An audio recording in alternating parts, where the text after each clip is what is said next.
We went to Vietnam by ship. How do you feel about that? We were all very nervous, obviously. And once we were out to sea, they told us that we were going to be landing in Vung Tau, Vietnam, to rebuild airfield there. Little did they, or they failed to mention that we were going to do an amphibious landing in Vung Tau.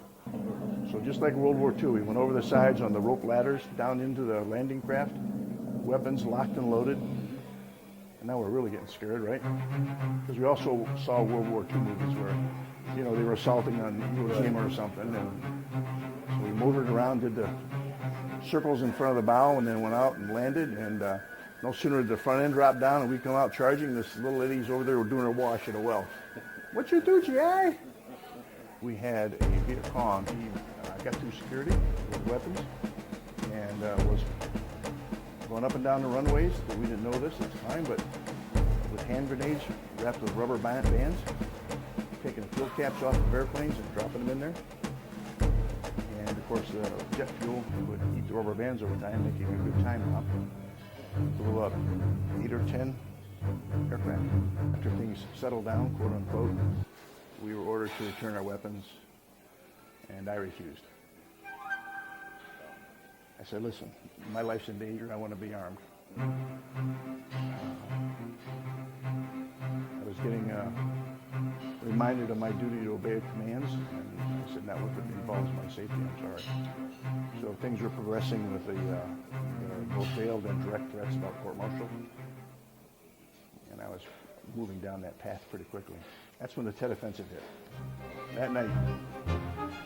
And we heard the mortars coming in. I grabbed my rifle, my ammunition, and my other back material equipment, ran towards the fire, and as I was getting out of my barracks, another guy came running up behind me, and his name was Jerome Swanson, Sergeant Swanson.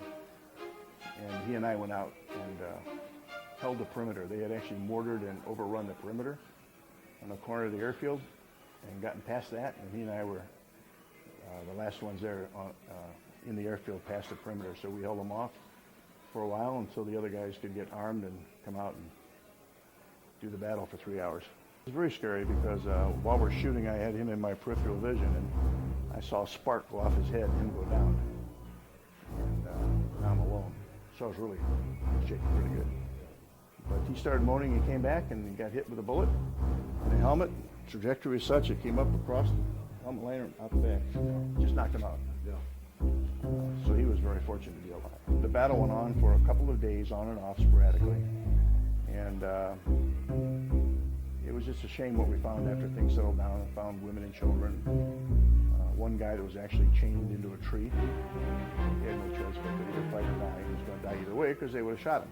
I was married at the time when I went in the service, and the married guys kind of hung together, and all but one of us got eliminated that night. So I wound up being the person to go and identify everybody. So that was even more traumatic, seeing their friends in the condition they were after